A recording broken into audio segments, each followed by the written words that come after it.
Yeah, I think that's what it wanted me to do, was have the software to run it.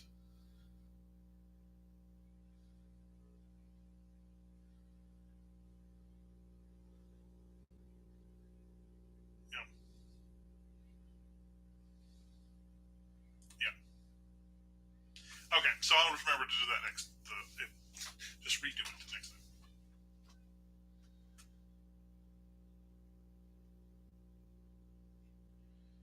Yeah, this next week we can get together and figure it out. Yep. All right. Yep. Thanks. Bye.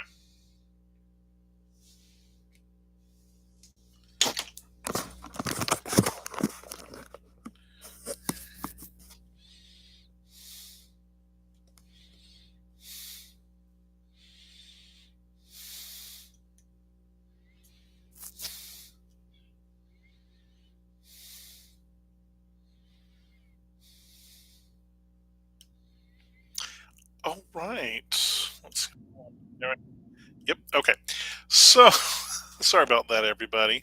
We are having a little bit of technical difficulties with the live stream. Okay. So, with that, let's jump into where we were. So today we were doing chapter 5 of How to Read the Bible by Dan Kimball, or How Not to Read the Bible by Dan Kimball, excuse me.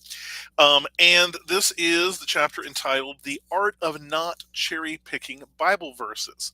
And I really like that title, and I'm actually going to read a section of the the part where he talks about why cherry picking is a smart thing to do. Cherry picking from the Bible is not good if we are affirming only the things we like. However, we need to do some strategic cherry picking. The truth is, there are good reasons, not just our personal preferences, why some Bible verses should be followed while others should not. Proper cherry picking is required to follow good Bible study methods. Now, I like that quote there. It's sort of towards the end. That's page 79 and 80. If you were going to find it in your book, I like that because of the premise that this chapter was focusing on, which is, why do Christians not keep the 613 commandments that we find in the Pentateuch? Or why do Christians not emulate what we see occurring in Rabbinic Judaism of the time of Jesus, Rabbinic Judaism of the Middle Ages, or the Rabbinic Judaism of the 19th and 20th century? Why are Christians and people who follow Judaism different in the way they approach Scripture and practice Scripture? Well, the first thing I want to bring up here is that practice of how we do things has always been changing, right? Because part of what those rules in the Bible were is a representation, a description, more than just a prescription of what the culture of Israel was. And part of the way we're going to approach scripture is to try to, again, as we've talked about in previous chapters, translate the culture that the book of the Bible is writing to, and translate it into our own culture so that the words are then can speak to us and for us. Now, part of the issue with those cultural boundaries is what we get to in chapter 5, right? Why can't you plant your field with more than one seed? Why do you have to wear these certain garments? Why do you have to eat these animals and not these animals? And the big answer is, and this is going to be true for whether we talk about Jews and Christians in the first century CE, or we talk about Jews and Christians in the Middle Ages, where we talk about Jews and Christians in the modern world, we make cultural boundaries so that we know who we are. Right? So a lot of the practices that we see in the Bible, a lot of practices we see in how post-biblical Bible believing people, whether I'm going to lump Christians and Jews under that tried of big umbrella there. Part of what we do is we implement the rules to create our religious culture. Now, when we do that, we also are in a conversation with the other side, right? So, from the beginning of Christianity and Judaism, is sort of, I like this, is from Daniel Boyer, and he calls them the Siamese twin sisters of uh, uh, of of biblical monotheism. Uh, change the phraseology there a little bit. Part of the issue is that not only do we have to know who we are, we have to know who we are not. The technical term for that is cataphatic and apophatic orthopraxy. That's a big fancy, those are some big fancy words, okay? So let me break that down. Orthopraxy is what we do. How do we obey things, right? Orthodoxy is what do we believe. Orthopraxy is what do we do, right? Or whether that's rituals, whether that's cultural practices, whatever that is, that's under orthopraxy. Apophatic orthopraxy is what we do, what we don't do. And so, what do we prevent ourselves from doing? So, again, in the biblical record, Leviticus, you can't eat pork. You can't wear certain clothes, certain cloths that have been mixed together. You can't, tattoo yourself or mark yourself for the dead. There are things you cannot do. That's the apophatic orthopraxy. And then there's cataphatic orthopraxy, which is what we do in a positive sense, right? So again, in the Levitical laws, you keep Shabbat, right? You go to Yom Kippur, you bring sacrifices to the tabernacle, you tithe to God, you pray, right? So there's things we don't do and things that we do, and that's what creates our cultural boundary. Now, when we get to Christianity and Judaism emerging in the first century of the Common Era, first century AD, if you prefer that terminology, what we see is that some of that apophatic and cataphatic orthopraxy is in response to each other, right? So, one of the classic examples that I think is sort of helpful for this is that the two communities decide different ways of printing their religious texts, right? So very early in the few centuries after the time of the apostles, Christians switch over to what's called the Codex. The Codex is a book, right? It's where you have pages that have been cut and then sewn together into what we think of as books. So this is a Codex style book, as opposed to a scroll where you have the pieces of parchment or leather or papyrus stitched together in one continuous sheet that you then keep on a roller, or you wrap around something, and it's all one continuous thing. Now, the reason we don't really know why the two communities picked which one they picked is what I'm saying, but they each picked a different way of doing things, right?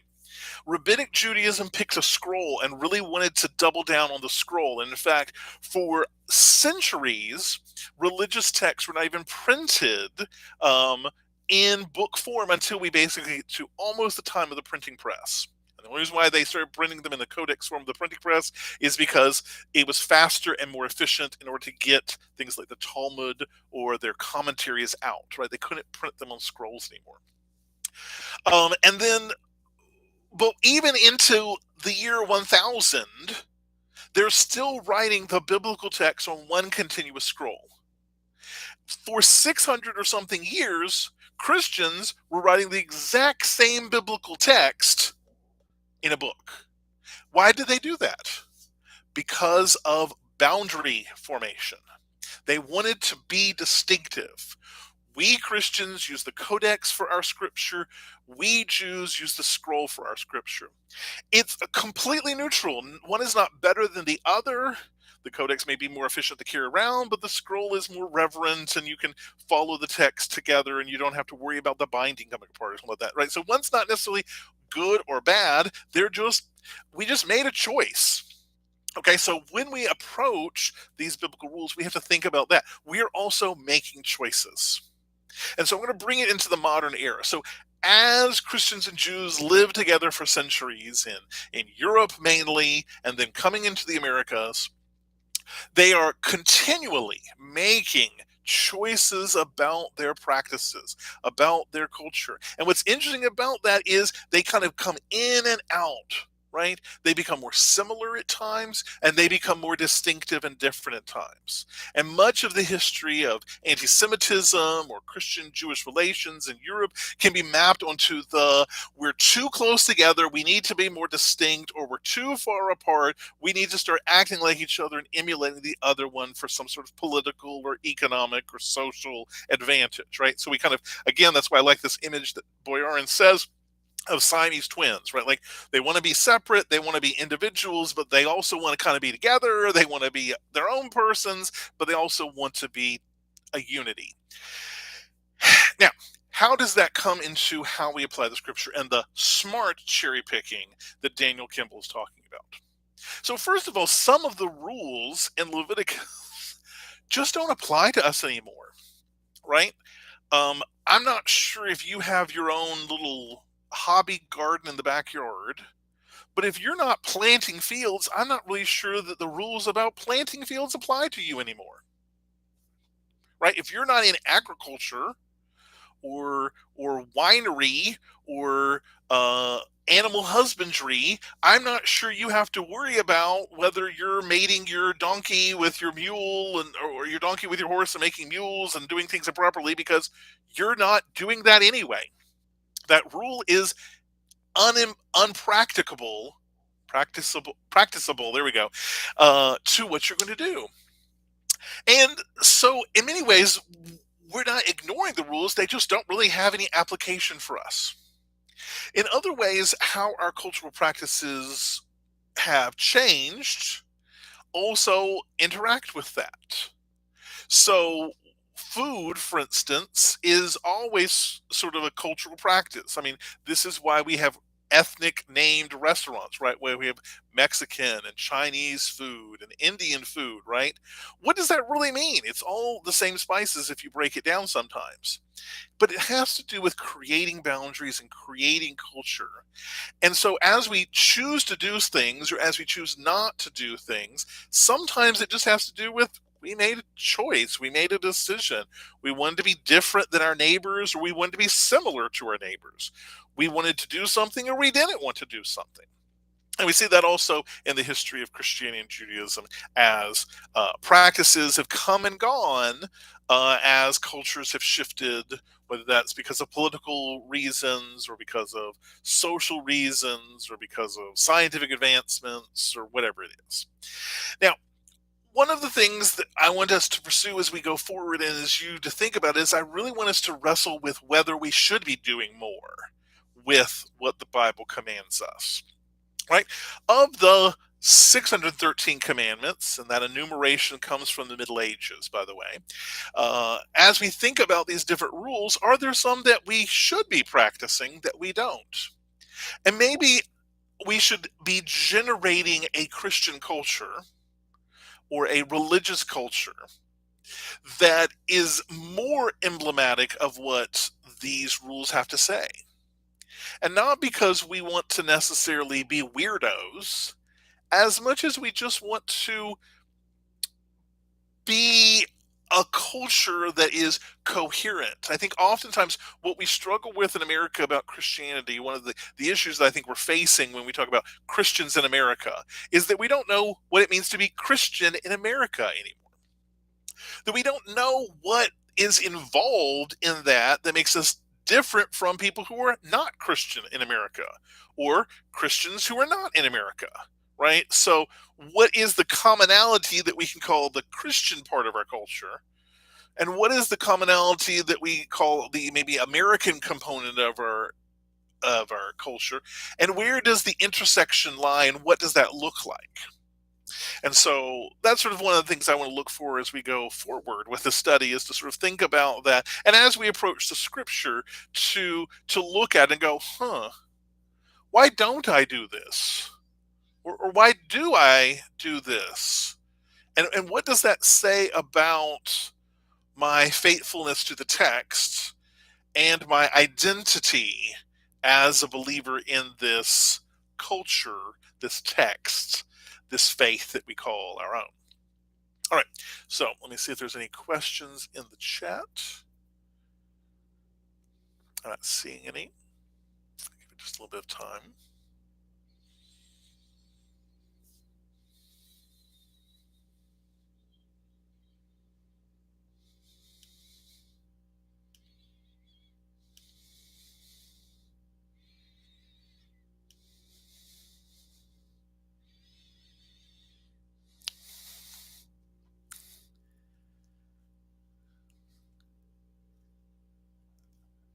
little bit more time just to make sure there's no one going to be putting comments into the chat.